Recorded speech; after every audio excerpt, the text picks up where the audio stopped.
buenas noches, bienvenidos a una nueva emisión de CB Noticias. Con 76 votos a favor, en una instalación atípica, fue elegido Arturo Char como nuevo presidente del Congreso de la República para el tercer año de legislatura. El parlamentario, bajo la modalidad de la virtualidad, tomó juramento y se dirigió a todo el país. Juráis cumplir y defender la Constitución, las leyes de la República y desempeñar fielmente los deberes del cargo de presidente del Senado de la República. Sí, juro. Desde su natal Barranquilla tomó juramento como nuevo presidente del Congreso de la República el senador de Cambio Radical, Arturo Char. El parlamentario fue elegido con un total de 76 votos en medio de una instalación histórica debido a su modalidad virtual por el efecto de la pandemia del coronavirus. Que Dios y la patria os lo premie, y si no, él y ella os lo demande. Visiblemente emocionado por asumir la mayor dignidad en el Congreso, el senador recibió la bienvenida de su antecesor, el congresista del Partido Liberal, Lidio García. Bienvenido, señor presidente, nuevo presidente del Senado de la República. 4 impedimentos en el Senado fueron negados antes de ser elegido. Al final, con un apoyo del 70%, logró ganarle al senador del Movimiento Alianza Verde, Iván Marulanda. Arturo Char, desde la Comisión Cuarta, ha liderado la discusión del presupuesto nacional, donde quedan consignados los recursos e inversiones que se transfieren a las regiones, también la ley de financiamiento, así como la ponencia del Plan Nacional de Desarrollo 2018-2022. El dirigente político asume el reto de liderar el Congreso de Colombia en un momento en donde es urgente replantear temas tan importantes como el sistema de salud, la reapertura económica, la justicia y la reconstrucción del tejido social fracturados por la crisis a causa del COVID-19. El discurso del presidente del Congreso estuvo lleno de importantes iniciativas. Arturo Char aseguró que es necesaria una reforma a la salud para hacer en este un servicio universal y digno para todos los colombianos. Una pronta discusión de las reformas legales que nos permitan adaptar nuestras normas a las nuevas realidades, leyes de largo aliento con el mismo rigor y contundencia ante cualquier coyuntura y volver la mirada a las regiones, pero sin duda la intención de trabajar por un ingreso que permita que la gente tenga los alimentos básicos en la mesa hizo que sus palabras lograran la unidad del sentir de todos. Un ingreso que permita que la gente tenga los alimentos básicos en la mesa, que tenga techo, que tengan salud y que se les pueda asegurar a sus hijos la posibilidad de cursar sus estudios. Esas palabras en el discurso del presidente del Congreso, Arturo Char, deja clara su intención de trabajar para garantizar un sustento mínimo vital para los que han perdido todo en estos tiempos de crisis. Las consecuencias de esta pandemia han deteriorado nuestro tejido social. La afectación de la mayoría de las familias colombianas es cada vez más evidente. Una iniciativa en la que coinciden varios actores de la política, si tenemos en cuenta que el discurso de la oposición durante la instalación también se centró en la idea de buscar la aprobación de una renta básica universal, entre otras iniciativas. Algunos de ustedes han presentado un proyecto de ley sobre la materia, lo que representa el deseo de muchos de los que estamos aquí. Y el gobierno ha puesto en marcha el mecanismo de ingreso solidario temporal. Estas deben ser las bases para que de manera inmediata iniciemos su discusión y su análisis. El senador barranquillero insistió en que el deterioro del tejido social que ha dejado a su paso la pandemia hace urgente el accionar frente a lo que denominó la deuda más grande con la sociedad en esta emergencia sanitaria, una renta mínima universal. Esta emergencia nos ha mostrado que son aún muchos los colombianos que viven en estado de miseria y de pobreza, quienes requieren la mano generosa del Estado para sobrevivir. El nuevo presidente invitó a una cuarentena a la polarización y a la confrontación para trabajar unidos y construir un mejor país, asegurando que la presente legislatura es crucial y definitiva para que se puedan llevar a cabo acciones contundentes. La bancada costeña del Congreso de la República sostiene que es positivo para esta región del país la designación de Arturo Char como nuevo presidente del Congreso. Sostiene que son muchos los retos que debe enfrentar para seguir jalonando progreso para esta sección del país. Para el senador Efraín Cepeda, la región Caribe ganó al ser elegido Arturo Char, nuevo presidente del Senado de la República. Sostiene que el trabajo de Char en el Congreso ha sido sobresaliente. Fue presidente, participó como ponente del Plan Nacional de Desarrollo, ha participado como ponente de varios presupuestos generales de la Nación. Recientemente presentó con el senador César Lorduy una ley de legalización de predios. Por su parte, César Lorduy, representante a la Cámara, sostuvo que son muchos los proyectos que beneficiarán a la región Caribe en esta nueva etapa.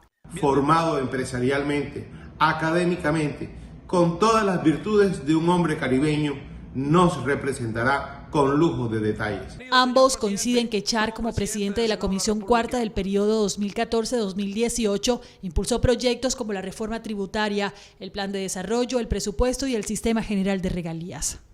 El analista político Gabriel Orozco nos explica cuáles son las desventajas que debe enfrentar Arturo Char al ser elegido presidente del Congreso medio de una pandemia. Agregó que la virtualidad debe ser bien manejada. El presidente del Senado, Arturo Char, deberá liderar todos los debates y estar presente todo el tiempo, dada la congestionada agenda legislativa que se viene. También deberá resolver si harán las sesiones virtuales, presenciales o mixtas, tema que sin duda generará polémica.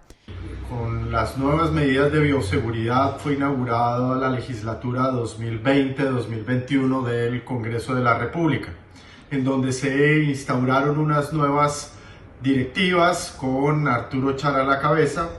Otro de los retos de Char es administrar la agenda legislativa del tercer año del presidente Iván Duque, un año que será decisivo para sacar adelante grandes reformas como la laboral y la tributaria, antes que llegue el fin de su mandato. Principalmente tienen que ver con luchar por una renta mínima básica, por también establecer una reactivación económica en una época de crisis, no solamente para Colombia, sino a nivel regional y mundial. Y a su vez también propender por una reforma a la justicia. El senador Char sostuvo que priorizará la discusión sobre los decretos presidenciales expedidos durante la emergencia sanitaria y promoverá la discusión del Plan Nacional de Desarrollo, teniendo en cuenta que debe haber ajustes por las consecuencias de la pandemia. El partido de las FARC hace historia. Sandra Rodríguez, excombatiente, fue elegida con 66 votos como la segunda vicepresidenta del Senado de la República. Griselda Lobo Silva, conocida también como Sandra Ramírez, es senadora de la República por el partido Fuerza Alternativa Revolucionaria del Común FARC y este 20 de julio fue designada como segunda vicepresidenta de la mesa directiva del Senado con 66 votos. Nació en la provincia de Vélez, al sur del departamento de Santander. Proviene de una familia campesina compuesta por 18 hijos. Es de destacar que la segunda vicepresidencia se da en el marco del partido de las FARC, quien representa un movimiento alternativo y que ha sido respaldada mayoritariamente por los partidos del Congreso, y que esto habla también de una búsqueda de mayor inclusión de esas fuerzas alternativas. Tiene 56 años, 35 de ellos militó en la antigua guerrilla de las FARC, a la que ingresó a los 17 años y fue la compañera sentimental de Manuel Marulanda Tiro Fijo, el fundador de las FARC. Dentro de la guerrilla, la actual senadora se formó como enfermera inspirada por su padre y fotógrafa. Según ha dicho Ramírez en varias entrevistas, ella trabajaba con Marulanda en sus documentos, era su asistente y leía libros. Ramírez integró la comisión exploratoria que dio paso a la fase de diálogos formales entre el gobierno de Juan Manuel Santos y la extinta guerrilla de las FARC. Según las cifras del Ministerio de Salud, hoy se reportaron 7.033 nuevos casos de contagios en el país. 1.666 fueron en la región Caribe. La cifra, que ya superó los 200.000 contagios, llegó a 211.038 casos positivos de COVID-19. En el país, 98.840 personas se han recuperado del virus. El comportamiento del COVID-19 en la ciudad de Barranquilla está de la siguiente manera. Hoy se registraron 471 nuevos casos para un total de 26.054. En el departamento del Atlántico se registraron 311 personas infectadas en el día de hoy, para un total de 19.432. En el Magdalena, hoy se registraron 158 nuevos casos de COVID-19, para un total de 4.506 casos. En Bolívar, hoy se registraron 301 nuevos casos de coronavirus para un total de 15.509. En el departamento del Cesar, el comportamiento del COVID-19 está de la siguiente manera. Hoy se registraron 11 nuevos casos para un total de 2.126. En Córdoba, hoy se registraron 110 casos para un total de 2.967 casos de coronavirus. En Sucre, hoy se registraron 267 nuevos casos de COVID-19 para un total de 4.613. Y en La Guajira hoy se registraron 37 nuevos casos para un total de casos de 1.615. 53 fueron los muertos adultos mayores reportados por el Ministerio de Salud en la región Caribe por el coronavirus. Barranquilla, con 11 muertes reportadas, fue la ciudad con más muertos el día de hoy. El departamento de Córdoba fueron 14 las personas mayores de 60 años que perdieron la batalla frente al COVID-19. En el Cesar solo se reportó una muerte. 11 de los muertos vivían en Barranquilla. 4 de ellos eran hipertensos, 1 padecía de Alzheimer, 1 de enfermedad renal, 1 diabético. Dentro del dato entregado por el Ministerio de Salud, de los adultos mayores muertos en Barranquilla, 7 eran hombres y 4 eran adultas mayores. En el departamento del Atlántico, el Ministerio de Salud hoy reportó la muerte de 9 adultos mayores. 4 de ellos vivían en Soledad, 2 en Palmar de Varela, 1 en Galapa y 1 en Puerto Colombia. El departamento de Córdoba, con 14 muertes de adultos mayores. 8 de ellos eran adultos mayores y 6 eran adultas mayores. 3 eran hipertensos, 1 diabético y 10 aún. Las causas de sus comorbilidades son materia de investigación por parte de las autoridades de salud en el país. En el departamento del Magdalena se presentaron 3 muertes. Las edades de las personas que perdieron su vida frente al coronavirus eran entre los 60 y los 72 años de edad. 2 padecían de enfermedad respiratoria y 1 padecía de enfermedad renal. En el departamento de Sucre reportaron hoy 6 muertes. 2 eran hipertensos y 4 adultos mayores. Las causas de sus comorbilidades están en estudio. En el departamento de La Guajira reportaron 5 casos, 4 de ellos en Maicao, cuyas edades oscilaban entre los 70 y los 90 años de edad. Todos eran adultos mayores. Un caso se reportó en Riohacha, de un adulto mayor de 60 años de edad. En Cartagena se reportaron 3 muertes hoy, cuyas edades oscilaban entre los 70 y los 80 años de edad. 2 de ellos están en estudio y 1 era diabético. En el departamento del Cesar se reportó una muerte en la ciudad de Valledupar. Se trata de un adulto mayor quien tenía 86 años y era hipertenso.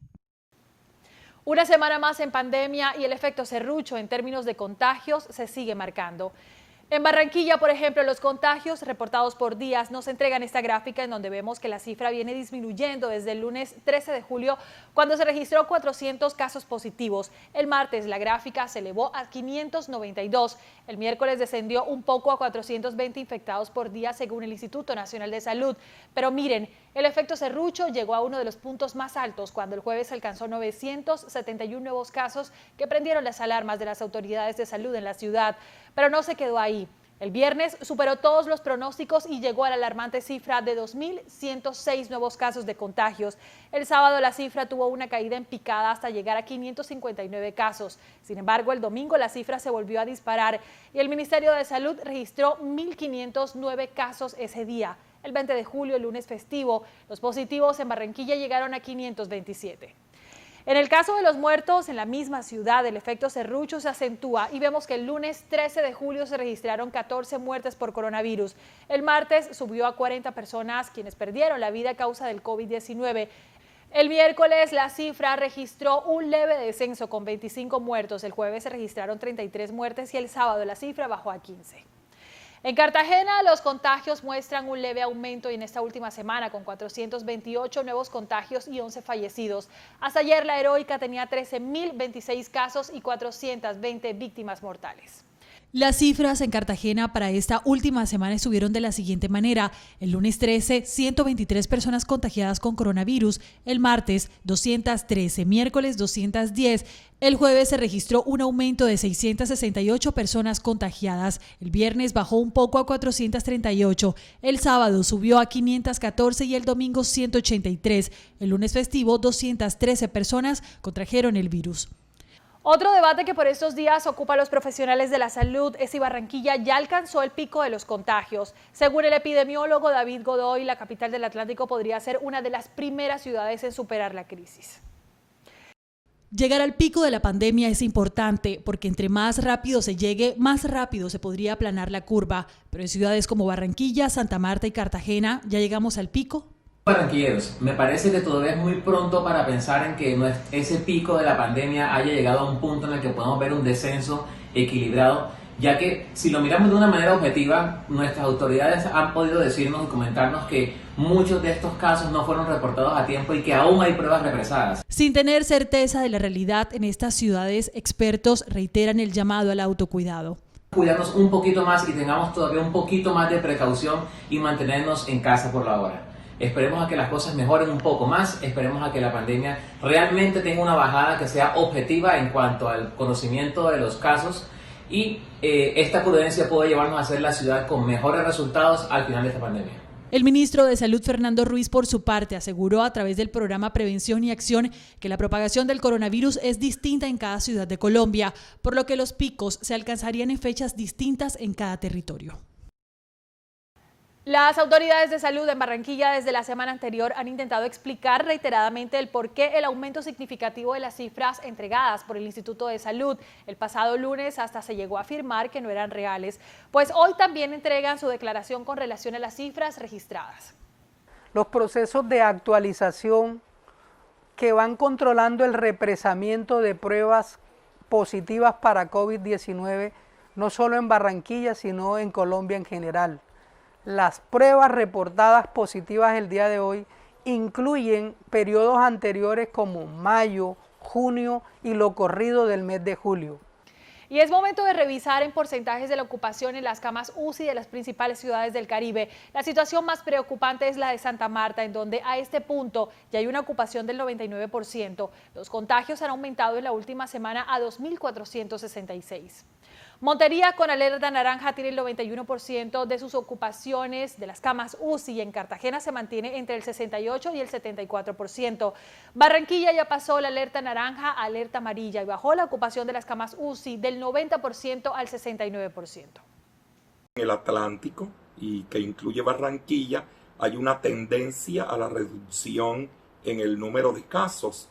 Y más allá que el basado o relacionado con la positividad de la prueba, que lamentablemente para nuestra situación termina siendo más una información retrospectiva.